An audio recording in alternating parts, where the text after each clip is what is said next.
Question number 17 माननीय श्री उपेंद्र कुशवाहा। क्या 17? माननीय मंत्री जी, on the table of the house. First supplementary माननीय उपेंद्र जी। महोदय, सबसे पहले तो मैं बहुत धन्यवाद देना चाहूँगा हमारे प्रधानमंत्री जी ने जो देश के किसानों के साथ वादा किया है कि उनकी फसलों का मूल्य जितनी लागत है उससे ज़्यादा मिले, और इस दृष्टि से धान और गेहूं खरीद के मामलों में भी माननीय मंत्री जी ने इस बात का ध्यान रखा है, और किसानों के कई इशूज हैं, इन इशूज को एड्रेस भी किया है। इसमें इन्होंने एमएसपी की गणना के लिए कहा है कि 50% लागत पर कम से कम मार्जिन के साथ एमएसपी तय किया जा रहा है। इस इशू को एड्रेस किया। दूसरा इशू, किसानों से जो धान और गेहूं की खरीद होती है उसमें देरी पहले होती रही है, इसको भी इन्होंने एड्रेस किया है, जो इन्होंने अपने जवाब में बताया है। भंडारण, परिवहन और खरीद केंद्र में निवेश के मामला में भी जो इशू था इसको एड्रेस आपने किया है। लेकिन एक बड़ा इशू जो मैं अपने राज्य में देख रहा हूं, बिहार में, वह इशू है एमएसपी पर जितना पैसा आप खर्च करते हैं उतना पैसा वास्तव में जो किसान है उसको नहीं मिल पाता है, और कहीं ना कहीं इस सिस्टम में बीच में थर्ड पार्टी की एंट्री हो जाती है, बिचौलिए आ जाते हैं, और नतीजा होता है कि बिचौलिए सरकार के पैसा को हड़प लेते हैं जो किसानों को मिलना चाहिए था, लेकिन किसानों को नहीं मिलता है। तो माननीय मंत्री से मैं जानना चाहता हूं कि क्या यह इशू माननीय मंत्री जी के ध्यान में, विभाग के ध्यान में आया है? अगर आया है तो इसको रोकने की दिशा में क्या कार्रवाई की जा रही है, और नहीं अगर इशू आया है तो इस तरह की शिकायत को देखने के लिए, उसकी परख के लिए क्या कोई रास्ता अपनाएंगे? धन्यवाद। माननीय मंत्री।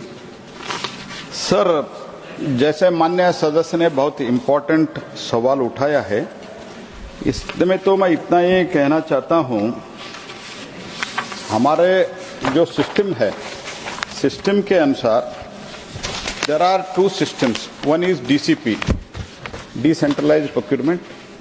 One is non-DCP, means हम खरीदते एफसीआई वगैरह वगैरह से, लेकिन दोनों विषय में हम स्टेट का एजेंसी जो रहता है, स्टेट गवर्नमेंट का मदद हम लेते हैं।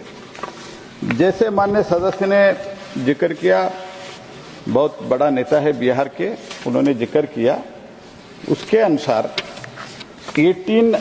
हमारा जो 18-19 से मोदी जी आने के बाद हमने 50% of the overall all India weighted average cost production का जो है, उसका कॉस्ट ऑफ द प्रोडक्शन के 50% हम देने का पहली बार मोदी जी के सरकार में शुरू हुआ है।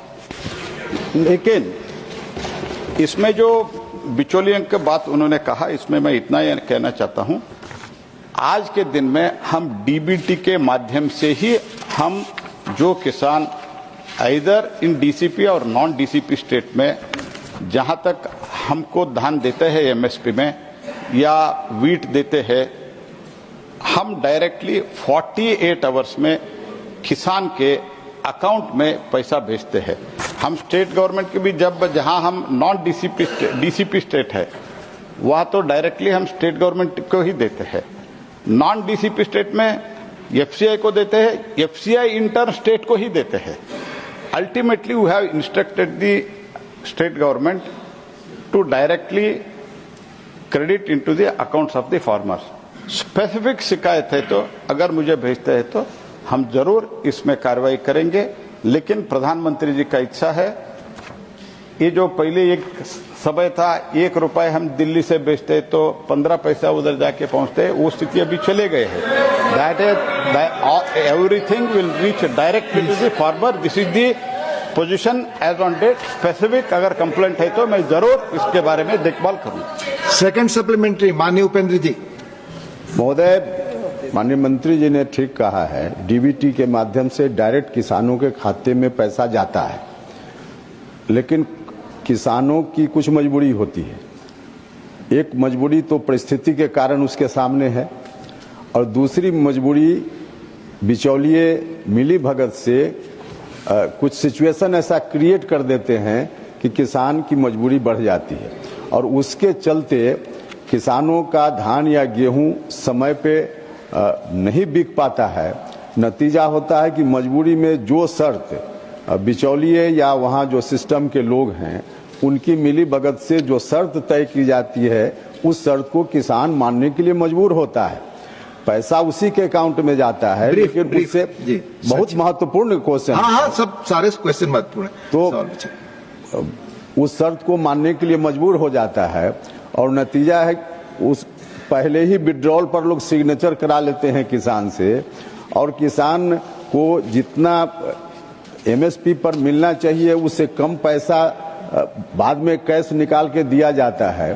तो यह आप रिसीव कीजिए, यह जो समस्या है और इसके हिसाब से जरूर हम आग्रह करेंगे कि कार्रवाई हो ताकि किसान को 100% जो उसके अकाउंट में आप देते हैं निश्चित रूप से जाता है, लेकिन फिर उससे जो ले लिया जाता है इस पर कोई ना कोई अंकुश लगाने की धन्यवाद। दूसरा मेरा क्वेश्चन है कि महोदय प्लीज माननीय मंत्री जी और माननीय मंत्री जी को और भी सवाल लेने हैं। उपेंद्र जी महोदय अभी तो और भी क्वेश्चंस है, प्लीज एक ही सप्लीमेंट्री मैंने की। दूसरा सप्लीमेंट्री अंतिम है आपका, आप पूछ लें।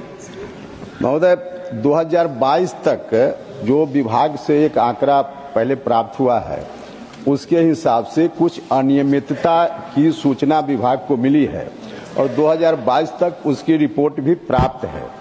हम जानना चाहते हैं कि यह अनियमितता किस तरह की है और 2022 के बाद क्या उसका आंकड़ा और बढ़ा है, ये मेरा क्वेश्चन। धन्यवाद। तक बिहार का सवाल है। Bihar is a deficient state sir. Bihar में जितना रिक्वायरमेंट है, राइस का रिक्वायरमेंट है 40 LMT, वीट का रिक्वायरमेंट है 11 LMT, तो उतना तो उधर प्रोक्योर नहीं होता है। और उसके साथ ही साथ जो आज के दिन में जैसे मैंने कहा हम डीबीटी माध्यम से ही करते हैं। स्पेसिफिक कंप्लेंट है तो हम इसमें इंक्वायरी करा देंगे। और डेफिशिएंट स्टेट है इसीलिए हमने तो अभी मैंने एक मंत्रीगणों का जहां डेफिशिएंट प्रोक्योरमेंट हो रहा है स्पेशली वीट का, मैं सबसे मीटिंग भी किया हूं और मीटिंग करके स्पेशली वीट का प्रोक्योरमेंट ज्यादा करने के लिए हमने सबसे आग्रह किया है। और आग्रह करते करते जो कुछ भी व्यवस्था स्टोरेज से लेके सब कुछ व्यवस्था करने के लिए हमने एक विशेष प्रयास हमारे डिपार्टमेंट्स में हो रहा है।